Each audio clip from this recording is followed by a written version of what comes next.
Howdy, partner. Have you ever wondered what all these settings are at the top of your drill?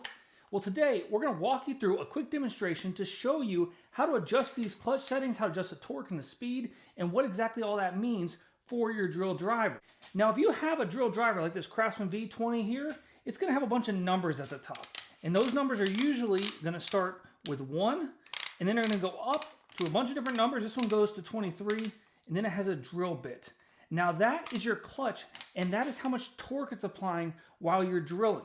So we'll talk about why that matters. You're also on the top going to have usually a speed gauge, either a 1 or a 2. And that just means, are we going slow with high torque, or are we going fast with lower torque? So when you're drilling any screws or driving any screws, is really when you need to adjust these settings.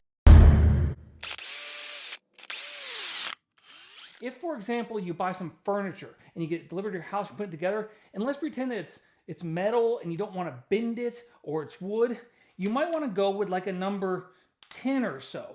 Enough to tighten it down, but not enough to over torque it. And you can check with a screwdriver. So let me demonstrate. If you go on a full drill, looking really close, we have these screws. These are 1.5 inch drywall screws going into wood. And at the full drill, they actually go through the wood.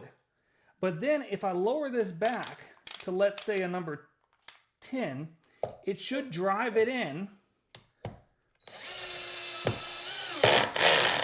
But that noise, it doesn't want to go any further. So that was good. And then if we go to, let's say, a number 1, it's not even going to drive it. See, it doesn't have enough power for that. Now, number 4, you have enough, but it will not go past the wood. See, now it hit that resistance, and you have to increase it. On the lower speed, you're going to sound like that. On the higher speed, you're going to go in there. The lower speed worked better on this one because it was a hard surface. So this is particularly important if you're working with things like drywall, because if you go ahead and you go on a drill setting and you go high speed into drywall, you're going to go straight through it. And that's not what you want to do. What we'd be better off to do would be to go on, let's say, a lower setting, like let's say a 5, and they're different on each drill. And then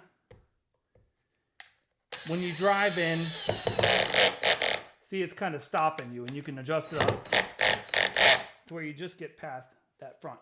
So that, ladies and gentlemen, is about all it is. Don't be afraid to adjust it. It's pretty much to determine how hard you need to do it so you don't damage whatever product you're applying, and also that you have enough power to drive screws straight into whatever medium it is. So you're doing a big outdoor project with like 3-inch outdoor screws, you're going to be all the way on that drill, all the way maybe on the high torque, okay, on a slower speed, or you might go high speed.